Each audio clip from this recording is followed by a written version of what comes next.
You want to tell us a little bit about yourself, Ricky? Well, I run a small business. We do fire protection services for various locations in Western Washington. I'm also a student. I'm a third-year PhD student and a father. Well, success is not, like most things, a static concept. It's not something that you attain and then you stay there. Success fluctuates. I mean, you could have really good months, really good years, really bad months, really bad years. I think success, a good indication of success is how you respond to situations that you're responding to the rest of your life. Success is not something that you reach and always have. It's something that you aspire to. You want to be successful in whatever goals you set for yourself, whatever ideas you've come to kind of live by, and I think to that extent, if you get there, for each individual it's different, for each group of people it's different, and once you get there, I think that there's a sense that you've done something great. But if you don't stay there, and more than likely you won't, you need the right frame of mind for proceeding through life and responding to whatever your work environment presents as challenges, obstacles, or problems. In my position, that's enough of a calling to know that you've made a difference in the lives of people, and mainly in the lives of people who depend on you. And then the education is more spiritual than anything else. I think it helps us to see the world that we live in ways that living in it doesn't. So what's required is a certain measure of detachment so that we can really look at what we're doing, really look at the situations we find ourselves in, and determine where we go from there, where we go from here. And so as far as the calling goes, I would say education, and through that, making a difference in the lives of people.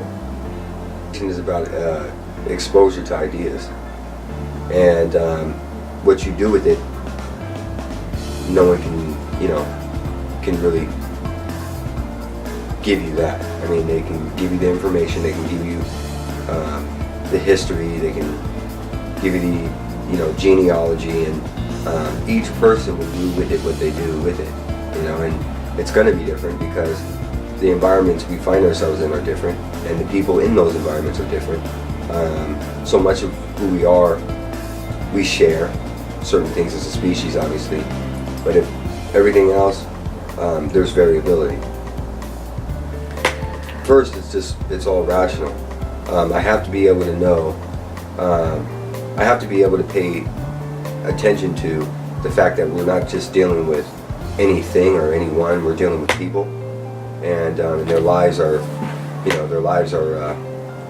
meaningful, and so I feel a sense of responsibility more than anything else.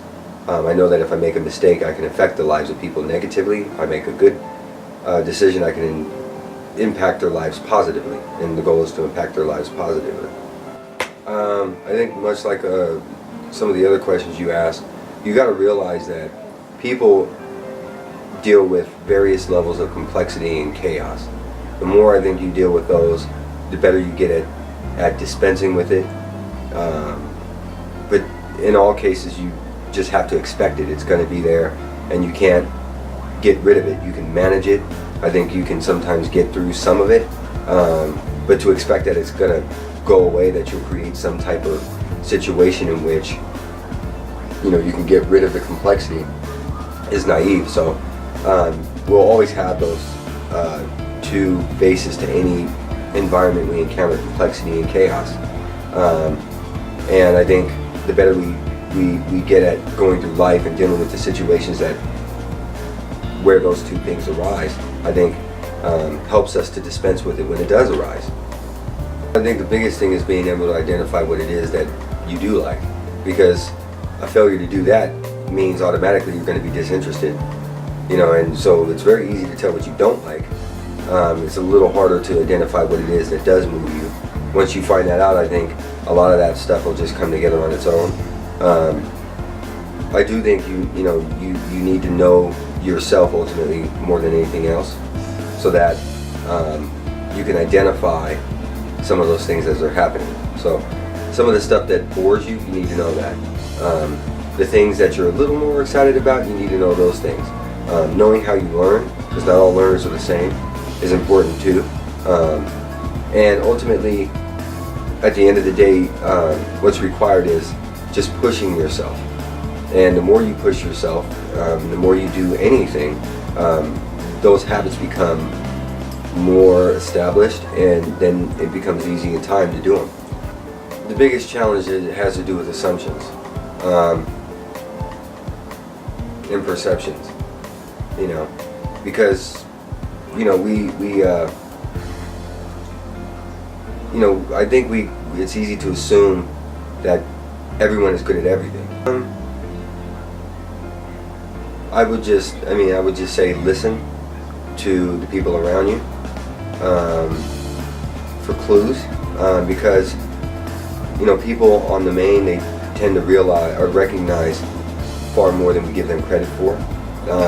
They know us better than most people, strangers, and therefore the people who know us sometimes are the best people to tell us information about us. I think it's hard for us to accept some things about ourselves, and sometimes we need to do just that. Let other people tell us without, being defensive or without, trying to dispute it.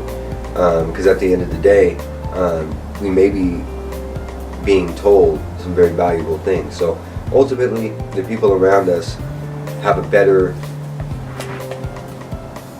understanding of us as people and our histories, and I think because of that, they show the most promise for telling us something about ourselves that we really want to know. Strangers, they can do that too.